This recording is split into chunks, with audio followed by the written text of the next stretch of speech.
Congressman Brad Sherman, whose district is in the heart of the Palisades fire in L.A. County.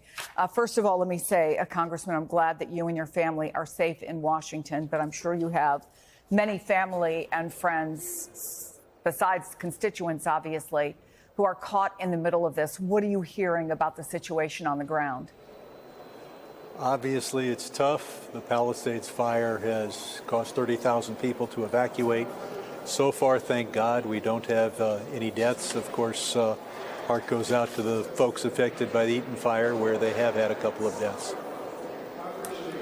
The press conference this morning, I think, as I listened to it, was pretty ominous. They said all of L.A. County is in danger. I wonder if you're getting any sense from fire officials of their realistic prospects for getting this fire under control, for doing whatever they can to limit the damage at this point, although it seems like the situation is pretty dire. Well, you've got the Eaton, the Woodley, and the Hearst fires, in addition to the Palisades fire. Thank God we've got firefighters coming in from several western states to help us out. I think it'll be a long time before the Palisades fire is contained. What are your hopes for that neighborhood? We just spoke with a local resident, a guy named Gary Hurwitz, and he was talking about the fact that his kids were evacuated out of the school. They've gone up to Ventura County.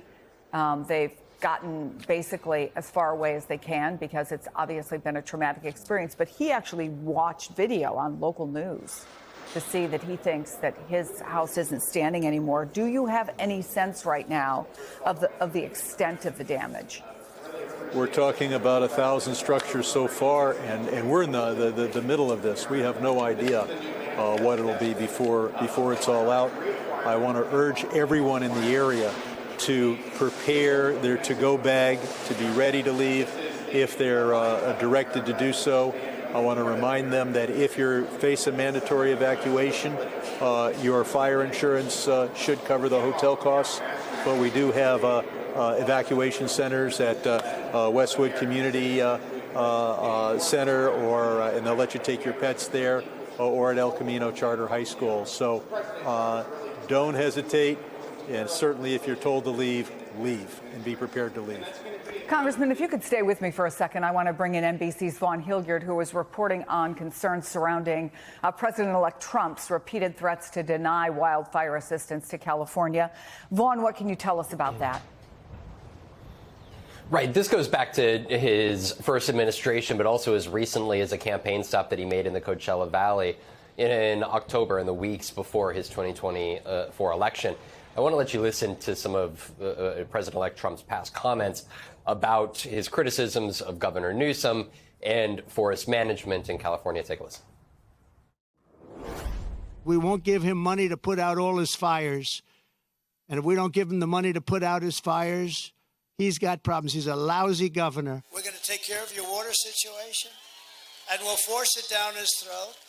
And we'll say, Gavin, if you don't do it, we're not giving you any of that fire money that we send you all the time for all the forest fires that you have.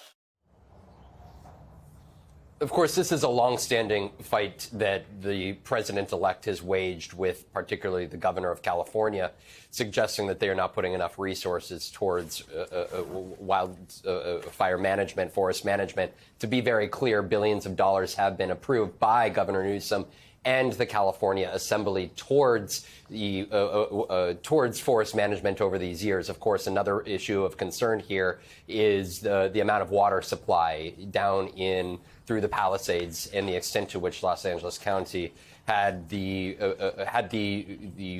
management or the resources in order to pump through that water supply. But of course, I think that is where you're getting into a lot of the details in a lot of President-elect Trump and others who are using this moment to criticize the Democrats in the state of California, Chris.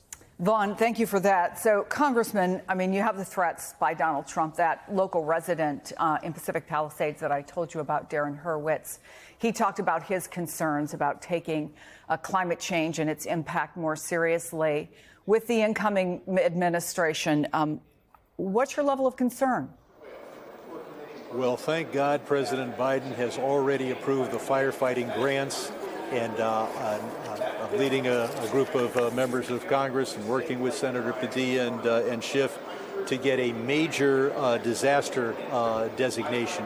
And we need to do that as soon as possible for a lot of reasons, but especially because Donald Trump at least talks about playing politics with this. I voted for disaster relief for a host of other states, including states that tend to vote for the Republican Party. And I don't think the American people want Donald Trump discriminating in disaster relief based on whether your state voted this way or that way in a presidential election. I can't think of a worse way to decide how to respond to a disaster. As to the forest management, this is Pacific Palisades, inside the city limits of Los Angeles. It's a suburban area. It's a beautiful suburban area. This is not forest management. This is not a forest. This is a town. Congressman Brad Sherman, thank you. We appreciate you taking the time to talk to us today.